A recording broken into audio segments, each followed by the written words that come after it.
नमस्कार दोस्तों, आप सभी का बहुत बहुत स्वागत है। साथियों, यहाँ पर कौन जीतने वाला है? बंगाल की सबसे बड़ी सबसे खतरनाक हॉट सीट है भवानीपुर। भवानीपुर में एक तरफ ममता बनर्जी जो कि यहाँ पर पश्चिम बंगाल की मुख्यमंत्री है, उसके दूसरी साइड है शुभेंदु अधिकारी जो कि यहाँ पर बीजेपी के सबसे मेन लीडर बताए जाते हैं पश्चिम बंगाल के अंदर है। क्या ममता बनर्जी इस बार पश्चिम बंगाल के अंदर भवानीपुर में अपना किला बचा पाएगी? आपकी राय क्या है? आपकी राय कमेंट बॉक्स में जरूर से जरूर बता दीजिएगा। साथ ही आपको बताना है कि पश्चिम बंगाल के अंदर इस बार ममता बनर्जी की पार्टी को यहाँ पर कितनी सीटें मिल सकती है, साथ ही यहाँ पर बीजेपी को कितनी सीटें मिल सकती है पश्चिम बंगाल के अंदर है। आपकी राय कमेंट बॉक्स में जरूर से जरूर बता दीजिएगा। आज की इस वीडियो में विश्लेषण करेंगे, चर्चा करेंगे भवानीपुर सीट के बारे में। आखिरकार में यह सबसे बड़ी सबसे खतरनाक हॉट सीट बन चुकी है साल 2026 के बंगाल के चुनाव के अंदर है। सभी चीज़ों के बारे में, सभी पहलुओं के बारे में यहाँ पर बातचीत करेंगे, एक एक करके बातचीत करते हैं। शुरुआत करते हैं आज के से सबसे खतरनाक, सबसे ज़्यादा रोचक वीडियो की। बात करें यहाँ पर सबसे पहले पश्चिम बंगाल के भवानीपुर सीट के बारे में, तो यहाँ पर आप देख सकते हो कि पश्चिम बंगाल भवानीपुर सीट के अंदर पिछली बार ममता बनर्जी ने यहाँ पर चुनाव जीता था। साथ ही उनको जो वोट जीतने जो टारगेट था, यानी कि 58,000 वोटों से यहाँ पर उन्होंने यहाँ पर चुनाव भी जीता है। यानी साल 2021 के अंदर जब चुनाव हुए थे यहाँ पर भवानीपुर के अंदर, तो वहाँ पर ममता बनर्जी ने 58,000 वोटों से यहाँ पर जीत दर्ज की थी। इसके यहाँ पर आपके पास इसको टक्कर देने के बाद देने के लिए शुभेंदु अधिकारी सामने आ चुके हैं, क्योंकि यहाँ पर पिछली बार नंदीग्राम सीट से यहाँ पर ममता बनर्जी को हार का सामना करना पड़ा था। उसके साथ यहाँ पर एसआईआर प्रक्रिया के माध्यम से यहाँ पर भवानीपुर के अंदर यहाँ पर लगभग 44,000 वोट यहाँ पर काटे जा चुके हैं, जिसका सीधा सीधा नुकसान यहाँ पर ममता बनर्जी को देखने को मिल सकता है, जिसके साथ यहाँ पर बीजेपी को फायदा भी हो सकता है। उसके साथ ही यहाँ पर बात करें सभी चीज़ों के बारे में, तो यहाँ पर आप देख सकते हो कि पश्चिम बंगाल चुनाव 2026 में भवानीपुर सीट सबसे बड़ा युद्ध क्षेत्र बन गई है। ममता बनर्जी के गढ़ में शुभेंदु अधिकारी की एनटीए मतदाता सूची से 47,000 नामों के कटने से मुकाबले को रोमांचक बना दिया है। साथ ही जानेंगे आज के इस वीडियो में कि भवानीपुर का इतिहास क्या कहता है। पश्चिम बंगाल की राजनीति के लगातार बदलते परिदृश्य में भवानीपुर विधानसभा जैसी कुछ ही सीटें हैं जिनके साथ इतिहास और प्रतीकात्मक महत्व इतनी ज़्यादा गहराई से जुड़ा हुआ है कि यह केवल एक विधानसभा क्षेत्र नहीं है, बल्कि वह राजनीतिक सफर है जो राज्य में कांग्रेस के लंबे प्रभुत्व से लेकर तृणमूल कांग्रेस के उभार तक के बदलाव को साफ तौर पर यहां पर दर्शाता है। आज मुख्यमंत्री ममता बनर्जी का राजनीतिक गढ़ मानी जाने वाली भवानीपुर सीट हमेशा से तृणमूल कांग्रेस की पहचान नहीं रही। आज़ादी के बाद दशकों तक दक्षिणी कोलकाता की यह सीट कांग्रेस का मजबूत गढ़ थी, राज्य के कई प्रभावशाली नेताओं का राजनीतिक आधार भी रही। इसके साथ ही बात करें इसके बारे में, तो इसको मिनी इंडिया भी कहा जाता है। भवानीपुर का सामाजिक गणित के बारे में बात करते हैं तो दक्षिणी कोलकाता की यह सीट अपने बहुसांस्कृतिक पहचान के लिए जानी जाती है। यहाँ की आबादी का मिश्रण ही इसे राजनीतिक रूप से रोचक बनाता है।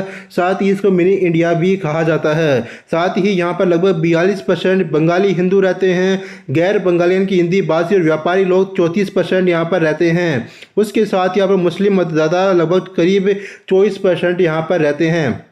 कोलकाता का प्रसिद्ध कालीघाट मंदिर और मुख्यमंत्री ममता बनर्जी का निवास इसी क्षेत्र में है। इससे इस सीट का महत्व और भी ज़्यादा बढ़ जाता है। साथ ही पूर्व मुख्यमंत्री सिद्धार्थ शंकर रे ने इस सीट से कांग्रेस उम्मीदवार के रूप में और बाद में निर्दलीय प्रत्याशी के तौर पर चुनाव जीता।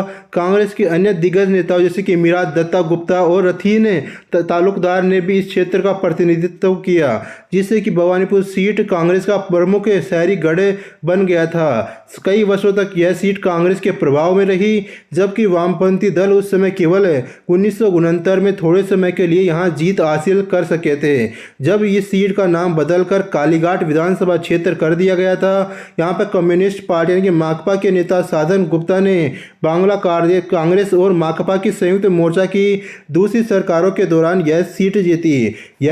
वह 1953 में भारत के पहले दृष्टिहीन सांसद भी बने थे। उसके साथ ही 1972 में नक्शे से गायब हो गई भवानीपुर सीट।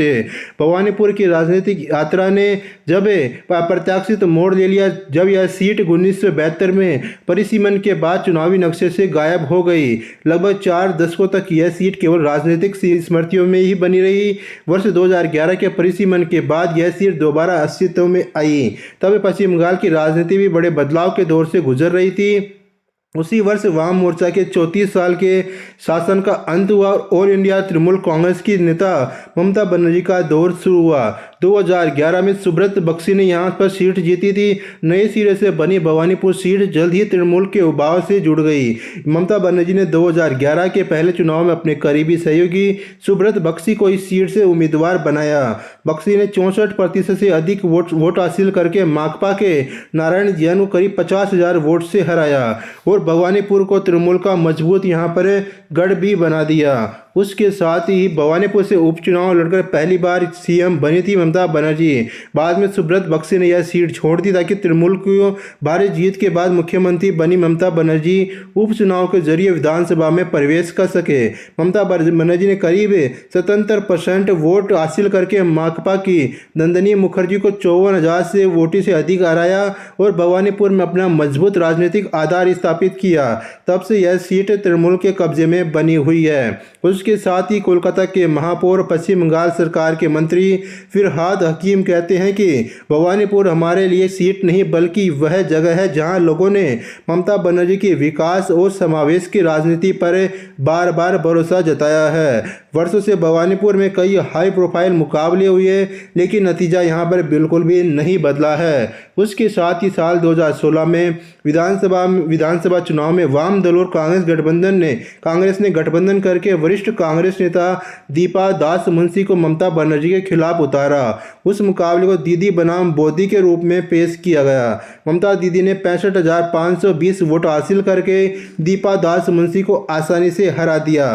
दीपा को यहां पर 40,219 वोट मिले।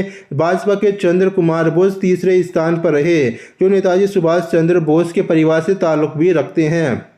साल 2021 में फिर भवानीपुर से उपचुनाव जीत करके सीएम बनी है ममता बनर्जी। 5 साल के बाद 2021 में बंगाल विधानसभा चुनाव में ममता बनर्जी ने नंदीग्राम से चुनाव लड़ने का फैसला लिया, जहां उनका मुकाबला उनके पूर्व सहयोगी शुभेंदु अधिकारी से हुआ। भवानीपुर से तृणमूल ने शोभनदेव चट्टोपाध्याय को उम्मीदवार बनाया। भाजपा ने यहां से अभिनेता रुद्रनील घोष को टिकट दिया। घोष को 44,786 वोट मिले, जो इस सीट पर किसी विपक्षी उम्मीदवार को अब तक मिले सबसे ज़्यादा वोट थे। फिर भी वह 28,000 से अधिक वोटों से वहां चुनाव भी हार गए थे। उसके साथ ही ममता बनर्जी के लिए शोभनदेव ने यहां पर सीट खाली कर दी थी। उसी वर्ष यही सीट और अधिक महत्वपूर्ण हो गई।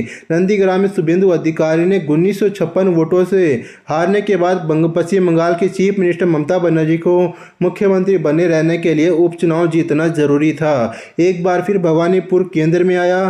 शोभनदेव चट्टोपाध्याय ने सीट खाली की और टीएमसी सुप्रीमो ने भाजपा की प्रियंका टाबरेवाल के खिलाफ उपचुनाव लड़ा। 2021 के चुनाव में ममता बनर्जी को 72% यहाँ पर वोट मिले थे।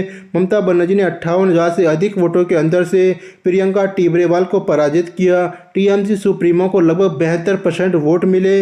इसके साथ ही भवानीपुर उनकी सबसे भरोसेमंद सीट के रूप में यहाँ पर स्थापित हो गई थी। उसके साथ ही भवानीपुर विधानसभा क्षेत्र कोलकाता नगर निगमों के यहाँ पर वार्डों से बना है, जो दक्षिणी कोलकाता की सामाजिक विविधता को दर्शाता है। यहाँ बंगाली मध्यम वर्गीय इलाकों के साथ बड़ी संख्या में हिंदी भाषी व्यापारी समुदाय भी रहता है। इस क्षेत्र में प्रसिद्ध कालीघाट मंदिर भी है, जो कोलकाता के प्रमुख धार्मिक स्थलों में से एक है। यही ममता बनर्जी का निवास भी है। इस क्षेत्र में लगभग 42% मतदाता बंगाली हिंदू, 34% यहाँ पर गैर बंगाली हिंदू और करीब 24% मुस्लिम है। राजनीतिक विश्लेषकों का मानना है कि यह सामाजिक मिश्रण ममता बनर्जी की शहरी जनवादी राजनीति के अनुकूल रहा है।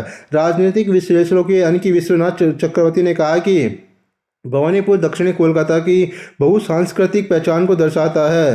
ममता बनर्जी ने यहाँ समुदाय से परे एक व्यक्तिगत जुड़ाव अपना बना लिया है। उसके साथ ही जैसे जैसे 2026 के विधानसभा चुनाव यहाँ पर नज़दीक आने लगे हैं, साथ ही भवानीपुर एक बार फिर से राजनीति के केंद्र में है। ममता बनर्जी इसी सीट से चुनाव लड़ रही है। भाजपा ने उनके खिलाफ नेता प्रतिपक्ष शुभेंदु अधिकारी को मैदान में उतारा है, जिन्होंने वर्ष 2021 के बंगाल चुनाव में नंदीग्राम विधानसभा सीट पर तृणमूल कांग्रेस की सबसे बड़ी नेता को हराकर बड़ा उलटफेर कर दिया था। साथ ही ममता बनर्जी शुभेंदु अधिकारी से मुकाबले के लिए इस सीट को राजनीतिक कहानी में एक नया नाटकीय मोड़ जोड़ दिया है। विश्वनाथ चक्रवर्ती कहते हैं कि भवानीपुर में ममता बनर्जी को चुनौती देकर भाजपा इस सीट को मनोवैज्ञानिक युद्ध का मैदान बनाना चाहती है। साथ ही यहाँ पर बात करें एसआईआर प्रक्रिया के माध्यम से भी राजनीतिक बहस हुई थी। मतदाता सूची के विशेष गहन पुनरीक्षण यानी कि एसआईआर प्रक्रिया ने भी इस सीट को लेकर राजनीतिक बहस को तेज कर दिया। भवानीपुर में मतदाता सूची से 47,000 से अधिक नाम हटाए गए हैं, जबकि 14,000 से अधिक नाम मतदाता सूची कानूनी पचड़े में फंसे हैं। भाजपा नेता सुकांत मजूमदार कहते हैं कि पश्चिम बंगाल में समय बदल चुका है। जो सीटें कभी अजेय मानी जाती थी वो अब चुनौती का सामना कर रही है। भवानीपुर भी इसका अपवाद नहीं होगा। उसके साथ ही बात करें कि भवानीपुर में यहाँ पर 29 अप्रैल को चुनाव होने वाले हैं। साथ ही पश्चिम बंगाल के अंदर 2 चरणों में चुनाव होने वाले हैं। पहला चरण होने वाला 23 अप्रैल को, जिसमें यहाँ पर 152 सीटों पर चुनाव होगा। इसके साथ ही दूसरा चरण होने वाला 29 अप्रैल को, जहाँ पर 142 सीटों पर चुनाव होने वाला है। साथ ही इसकी जो रिजल्ट है 4 मई को यहाँ पर दर्शाए जाएंगे। उसके साथ ही बात करें भवानीपुर सीट के बारे में, तो यहाँ पर साल 2021 के नंदीग्राम से यहाँ पर साल 2021 में नंदीग्राम में शुभेंदु अधिकारी ममता बनर्जी के बीच में सीधा मुकाबला था, जहां पर 1956 वोटों से यहां पर ममता बनर्जी को हार का सामना करना पड़ा था। साथ ही साल 2021 में भवानीपुर उपचुनाव के बारे में बात करते यहाँ पर ममता बनर्जी यहाँ पर विजेता हुई थी। साथ ही यहाँ पर प्रियंका टिब्रेवाल को 58,835 वोटों से हार का सामना करना पड़ा था। अब यहाँ पर सीधी जंग होने वाली है शुभेंदु अधिकारी बनाम ममता बनर्जी के बीच। आखिरकार में भवानीपुर सीट से कौन जीतने वाला है। साथ ही यहाँ पर चुनाव के बारे में बात करते हैं, यहाँ पर चुनाव यहाँ पर होने वाले हैं 2 चरणों में। साथ ही इसका रिजल्ट 4 मई को घोषित किया जाएगा। साथ ही आपको क्या लगता है, क्या ममता बनर्जी इस बार यहाँ भवानीपुर सीट से चुनाव जीत पाएगी या फिर भाजपा के शुभेंदु अधिकारी चुनाव जीतने वाले हैं? आपकी राय कमेंट बॉक्स में जरूर बता दीजिएगा। वीडियो चला लाइक करना, चैनल को सब्सक्राइब करना मत भूलिएगा। धन्यवाद।